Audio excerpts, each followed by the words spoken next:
Kasih Pak. Tunggu dulu ya, tunggu dulu. Kalau memang KONI ini punya bukti, kenapa Hasto menyerahkan ke KONI? Ya kan, KONI ini siapa? Dan dia kan baru di PDIP.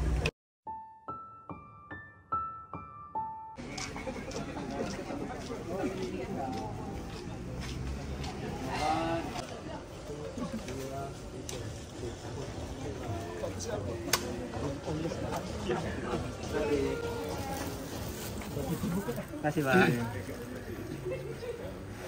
Tunggu dulu ya, tunggu dulu. Masih. Ini anak Masih 10. Masih Mas. Masih.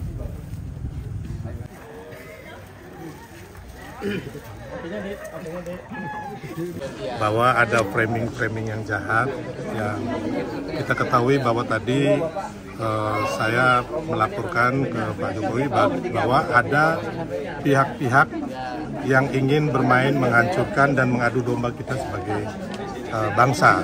Ya, contohnya apa yang dilakukan oleh posisi RT ya, yang kita tahu bahwa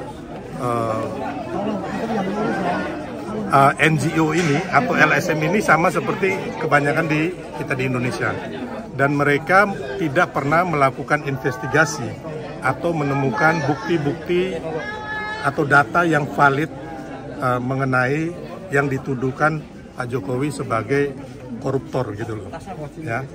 Jadi tadi Bapak sendiri hanya ketawa-ketawa saja. Bapak bilang bahwa Mas, saya sudah biasa dari dulu memang juga difitnah, tapi saya happy-happy saja. Menurut Bapak ya sebenarnya beliau juga bahagia saja, tidak panik. Dan menurut saya yang panik itu orang yang sudah menjadi tersangka korupsi, ya kan? Orang yang ingin mengaburkan fakta-fakta hukum, ya kan? Yang sudah jadi tersangka. Dan saya sendiri mendapat sumber bahwa yang bermain ini adalah dari salah satu kekuatan partai politik dan juga media. Mungkin saya nggak bisa sebut langsung, tapi partai politiknya adalah Partai Dinasti Pedinya Perjuangan dan juga majalah Tempe, ya kan? Karena apa? Mereka ini memang ada hubungannya, ada kolaborasi.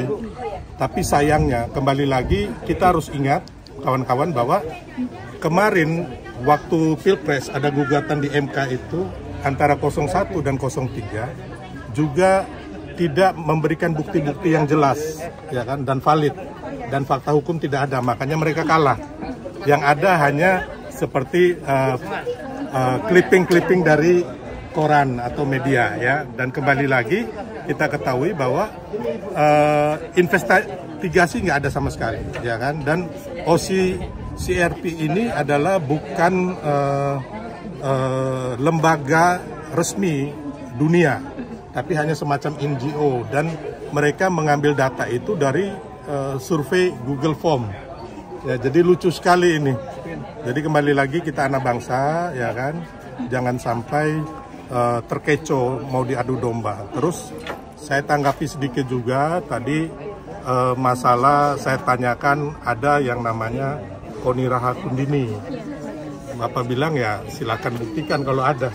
Tapi menurut saya kalau memang KONI ini punya bukti, kenapa Hasto menyerahkan ke KONI? Ya kan, KONI ini siapa? Dan dia kan baru di PDIP. Setelah terusirlah dari Nasdem karena nggak dapat sesuatu di Nasdem, ke timnya Ganjar, terus ke tim Pak Prabowo, ditolak oleh TKN kan, Bang Rosan. Makanya KONI mengatakan bahwa Pak Prabowo hanya 2 tahun. Ya kan? Ini kan fitnah ini. Nanti ada yang akan meracuni Pak Prabowo, dan ini kan nggak benar, kita tahu. Makanya orang sekelas begini jangan sampai bangsa kita percaya gitu loh, ya kan. Dan kalau benar-benar ada, ya kan, KONI punya dokumen, ya kan. Kenapa dokumen ini, ya kan, harusnya kan bisa digugat di Indonesia, ya kan. Terus yang kedua, kenapa nggak dititipkan ke Bu Megawati atau Mbak Puan sebagai Ketua DPR atau Pak Budi Karya sebagai Menko Polhukam yang dulunya orang BIN. Benar nggak kawan-kawan? Iya kan? Kenapa harus dititipkan seorang KONI yang kabur dari di Rusia karena takut menghadapi proses hukum atas pelaporan dari beberapa teman mengenai dia memfitnah bahwa polisi bisa mengakses Sirekap. Terus yang kedua, pelaporan dari Ketua TKN Bang Rosan mengenai bahwa Bang Rosan ada ngomong bahwa Pak Prabowo ini hanya bisa bertahan 2 tahun, ya diracun lah.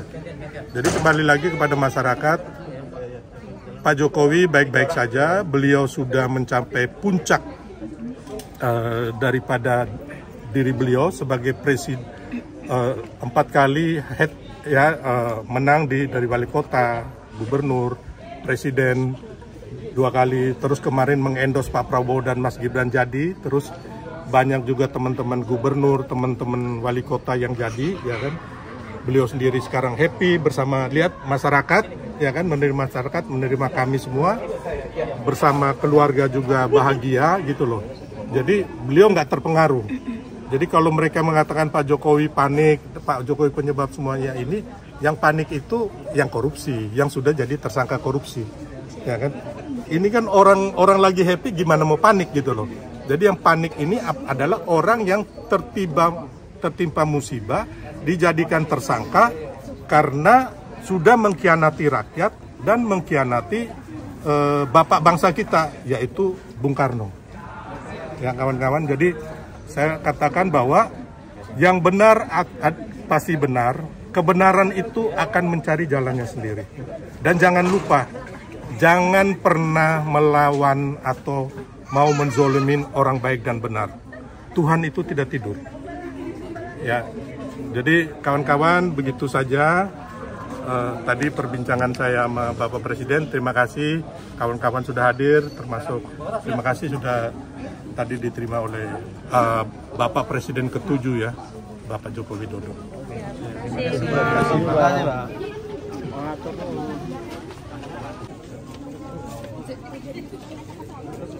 Jadi mau foto dulu nanti sama Pak Jokowi.